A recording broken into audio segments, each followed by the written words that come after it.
أهلا بكم من جديد. بعد 3 أيام من الاشتباكات في مدينة القامشلي، اتفقت قوات الأسايش وقوات النظام في المدينة على عقد هدنة تعيد الأوضاع إلى ما كانت عليه قبل الأربعاء الماضي. من جانبها أصدرت قوات الأسايش التابعة لحزب الاتحاد الديمقراطي بيانا أكدت فيه التزامها بوقف إطلاق النار مع قوات النظام داخل مدينة القامشلي. نتابع بالتفاصيل. انقضت الزوبعة بسلام على حملة السلاح، انقضت باتفاق وهدنة مطولة تعاد فيها الأوضاع في مدينة القامشلي إلى ما كانت عليه طيلة السنوات ال5 الماضية.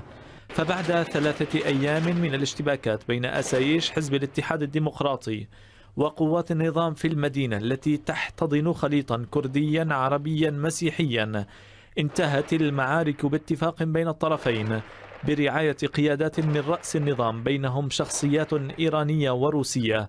هذا ما أكده رئيس ميليشيا لجان الدفاع التابع للنظام محمد الفارس لشبكة روداو، والذي أضاف بأن الاشتباكات توقفت بشكل نهائي في المدينة بعد أن اجتمع وفد من نظام الأسد قدم من دمشق مع قيادات من حزب الاتحاد الديمقراطي في مطار القامشلي. من جانبها أصدرت قوات الأسايش التابعة لحزب الاتحاد الديمقراطي بيانا أكدت فيه التزامها بوقف إطلاق النار مع قوات النظام داخل مدينة القامشلي. وتحدثت الأسايش في بيان مطول عن الأسباب التي أشعلت الاشتباكات مع قوات النظام، مشيرة إلى عمليات استفزازية قامت بها قوات النظام مؤخرا في المدينة، إضافة لاعتراض النظام دورية لأسايش أدت لمقتل 3 من عناصرها. كما ذكر البيان بأن خسائر النظام الأخيرة في القامشلي هي 31 قتيلا بالإضافة إلى أسر 102 آخرين، والسيطرة على سجن القامشلي وعدة مقرات في المدينة، والتي لم تتخلى عنها قوات البيد حتى كتابة هذا التقرير. إلى ذلك أدى القصف المدفعي الذي شنه النظام للمرة الأولى على الأحياء السكنية في القامشلي إلى استشهاد أكثر من 10 مدنيين، غالبيتهم في حي الزيتونة، وسط حركة نزوح كبيرة من قبل المدنيين باتجاه المناطق المجاورة. وتعقيبا على هذه الأحداث، أكد القيادي الكردي أحمد سليمان لأورينت نيوز أن النظام هو المستفيد الأول من جهة خلق صراع بين قوى مسلحة كردية وأخرى عربية وإضعاف الجميع، ومن جهة أخرى إظهار هيبة النظام، فيما أكد مراقبون إمكانية استغلال هذه الاشتباكات سياسيا واستخدامها كورقة ضغط لإدراج حزب الاتحاد الديمقراطي ضمن لائحة المفاوضين في جنيف كطرف معارض. أناقش هذا الملف مع ضيوفي أبو قاسم الجزراوي المتحدث باسم وكالة الحسكة الإخبارية ضيفي عبر الهاتف. أهلا بك أبو قاسم. وأيضا محمد أحمد كاتب الصحفي ضيفي من اسطنبول. مساء الخير أستاذ محمد. أهلا بك أستاذ حسين جلبي المحامي والكاتب الصحفي ضيفي عبر سكايب. اسمحوا لي أن أبدأ مع أبو قاسم. أهلا بك أبو قاسم. هل هناك جديد فيما يخص الاتفاق والهدنة؟ السلام عليكم ورحمة الله. الهدنة عقدت منذ أمس في تمام الساعة 5 في مطار القامشلي. هناك وقف إطلاق النار في كافة مدينة القامشلي، إلا أن هناك تحشدات من قبل الطرفين في المربع الأمني وغيرها، ولكن الآن الوضع جدا هدوء حذر. نعم. هل هناك من قال بأنه بعض التنازلات ربما تمت في هذه الهدنة؟ نعم، هل هذا صحيح أم نعم لا؟ نعم سيدي. هناك لم يحدث اتفاق بشكل كامل، لأن الوحدات الكردية طلبت حل ميليشيا الدفاع الوطني في الحسكة والقامشلي وأخذ طرد المسلحين من حي طي في القامشلي إلى خارج الحي، إلا أن النظام لم يقبل بهذا. طيب. إلى حد هذه اللحظة. نعم، شكرا لك أبو قاسم الجزراوي المتحدث باسم وكالة الحسكة الإخبارية. وأبدأ معك أستاذ محمد، كيف تقرأ ما تم الحديث عنه مؤخرا حسب أبو قاسم الجزراوي؟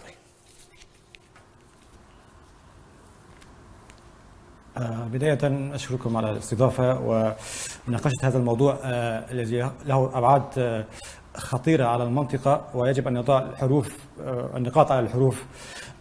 بداية، حاول النظام أن يجر الوحدات الكردية إلى صراع في المنطقة، كما تابعت التقرير وإظهاره على أنه صراع كردي عربي. وللأسف يعني هناك الإعلام خاصة إعلام المعارض وصفحات التواصل الاجتماعي يعني قامت بنفس ما أرادها النظام، يعني أنه يعمل على بس فتنة عرقية بين المكونات مدينة قامشلي في الجزيرة السورية. ونحن نعلم أن الجزيرة فيها مكونات عديدة غير الكرد، العرب، السوريين، السوريان وأطياف أخرى. النظام في هذه المرحلة الحساسة في مفاوضات جنيف أراد أن يطيل من أمده ويظهر كأنه هو المسيطر على المنطقة، خاصة المنطقة الشمالية الشرقية، وافتعال حرب. لكن يبدو أن هي ليست حرب عربية كردية كما أسلفت، لكن هي معركة بين الوحدات الكردية وقوات الدفاع الوطنية، وهي تابعة لميليشيات النظام، والتي هي كانت تعيش فسادا في المنطقة. نعم، يعني صحيح، عانى منها العرب. نعم العرب صحيح، يعني هي واضحة أستاذ محمد. عانى منها العرب قبل الأكراد. صحيح، ماشي، صحيح. أستاذ حسين، برأيك السؤال الأهم، شو دوافع ذلك الاتفاق؟ والله حقيقة لا أحد يعرف ما الذي جرى في مطار القامشلي أمس. يعني كل ما تم تسريبه عبارة عن يعني مجرد معلومات، من اجتمع، على ماذا اتفقوا، ماذا كانت النتيجة، كيف سيكون عليه الأمر في الأيام القليلة المقبلة أو في الفترة المقبلة، لا أحد يعلم. لكنني أود هنا أن أعود إلى الجزئية الكردية الخاصة بحزب الاتحاد الديمقراطي، نعم، وحدات حماية الشعب وغيرها. يعني قصة حزب الاتحاد الديمقراطي مع الكرد أصبحت حقيقة مثل قصة الراعي الكذاب مع أهل القرية. يعني ما حدث في القامشلي خلال الأيام القليلة الماضية، خلال 3 أيام تكرر السيناريو وتكررت الأحداث مرارا وتكرارا قبل الآن.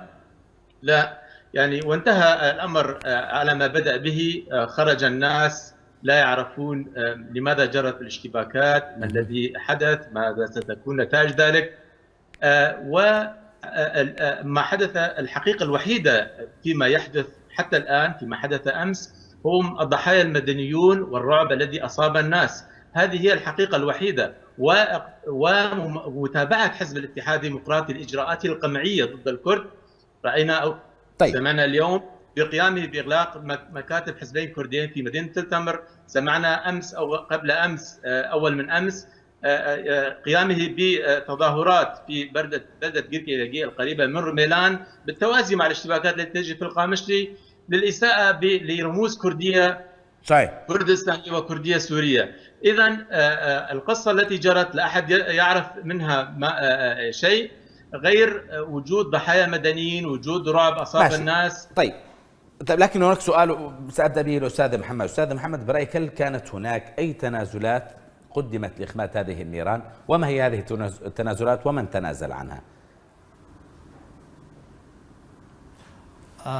أظن ليس هناك أي تنازلات، بالعكس القوات الكردية أصدرت بيان بأنها تدخلت لحماية المدنيين في المنطقة، كافة مدنيين وليس الكرد فقط. نعم. هناك أطراف أخرى في سوريا، وحاولت حماية المدنيين من تصرفات قوات الدفاع الوطني، وهي كانت تعبث فسادا في المنطقة من سرقة ونهب وإيقاف الحواجز على الطرق وخطف الناس ورهائن، ومن ثم الهرب إلى المربع الأمني والاختباء خلف الأجهزة الأمنية في المنطقة. وتمادى هذا القوات، يعني الميليشيات التابعة للنظام، وتمادى في تصرفهم. نعم. وكان أثروا كأنفسهم أنهم المسيطرين على المدينة، وبما حدث سكان المدينة باستنجاد بالقوات الكردية للحد من تصرفات هذه الميليشيات وإنهائها وجودها بالمنطقة بشكل كامل.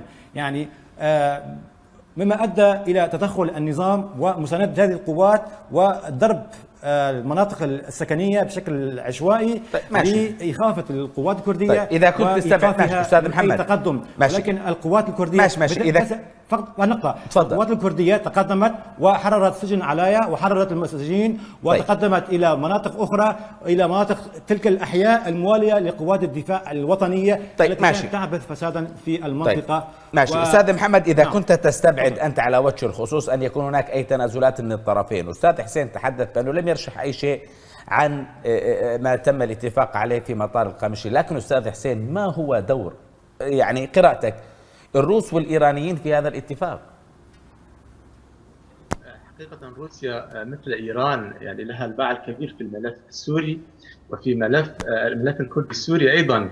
روسيا موجودة في القامشلي بخبرائها. مطار القامشلي يستقبل يوميا إيرانيين كلهم يقومون بالعمل على تطويع المنطقة وتطويع السكان بما يخدم هدف النظام السوري في الحفاظ على الحكم في سوريا.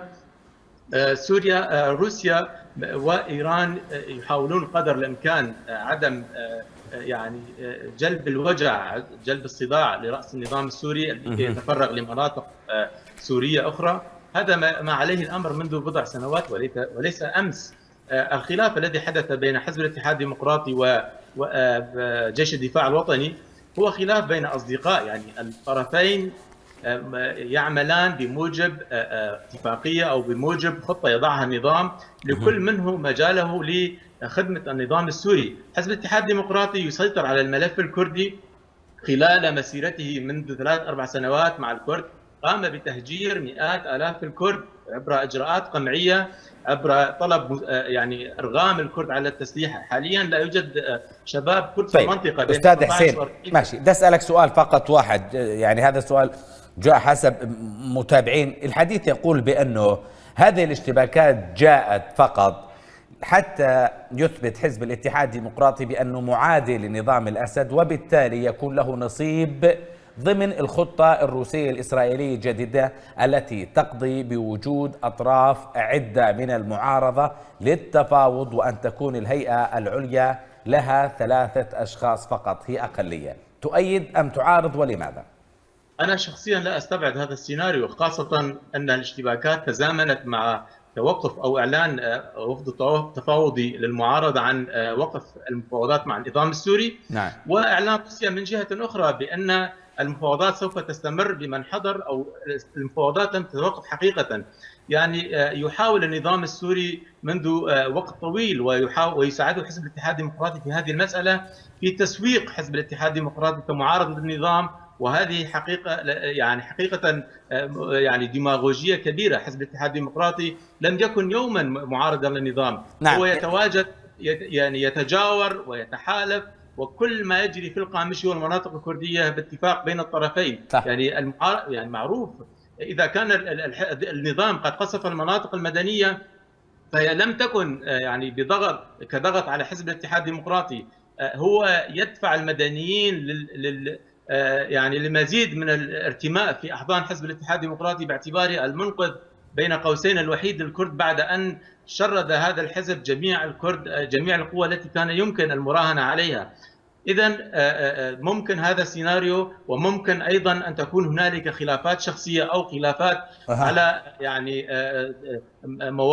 تعزيز مواقع في هذه المنطقة أو تلك، ولكن كما ذكر ضيفك من اسطنبول ليس هنالك أي اشتباك بين النظام وبين حزب الاتحاد الديمقراطي. ما جرى هو اشتباك بين جيش الدفاع الوطني وحزب الاتحاد الديمقراطي، وتبقى قراءات كالعادة. يعني تبقى قراءات. شكرا لك أستاذ حسين تشولبي المحامي والكاتب الصحفي ضيفي عبر سكايب من هامبورغ. شكرا لك أستاذ محمد أحمد والكاتب الصحفي ضيفي من اسطنبول. أيها الأفاضل، بذات التوقيت ألقاكم يوم الغد، فإلى حين دمتم بخير. السلام عليكم.